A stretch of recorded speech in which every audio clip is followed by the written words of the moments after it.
నా కొడుకు ఏదైనా నా కూతురు నన్ను తీసుకుంటాడు, తీసుకుని వాడేస్తాడు. అదేమో భద్రంగా కొన్ని లాప్టాప్ పెట్టుకుంటుంది. వీడు సుర్రని తీసి మొత్తం వాడేసి పడేస్తాడు.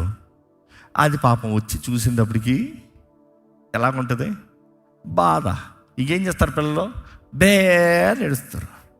It is fine, will buy అంటే కాల్ చేస్తుంది. ఇంకో అన్న వచ్చి చూద్దాంలే ఊరుకో అంటే ఊరుకోదు. ఏ మాత్రం ఎవరు ఆపాలన్నా ఊరుకోదు. అందులో జూనియర్ అస్సలు ఊరుకోదు. నాది తీసాడు అంతే, నాది నాకు కావాలంటే. సో ఇందాక జూనియర్ కూడా చెప్తూ ఎవరు చెప్పినా నేను అంటాను, complete what is the problem,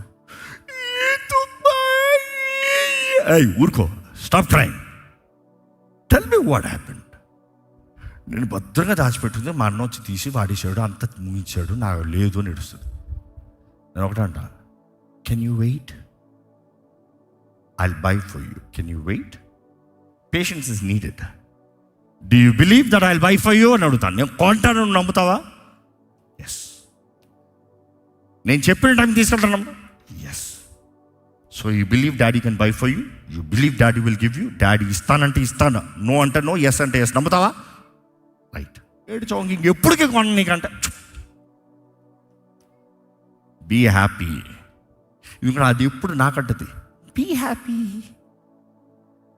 ఎప్పుడు నేను టెన్షన్లో, కంగారులో, పనం ఏదైనా కసురుతూ వచ్చి ఇట్లా పట్టుకుని I love you no, be happy no అంటది. సో అదే డైలాగ్ దాన్ని కొడతా, I love you no, be happy.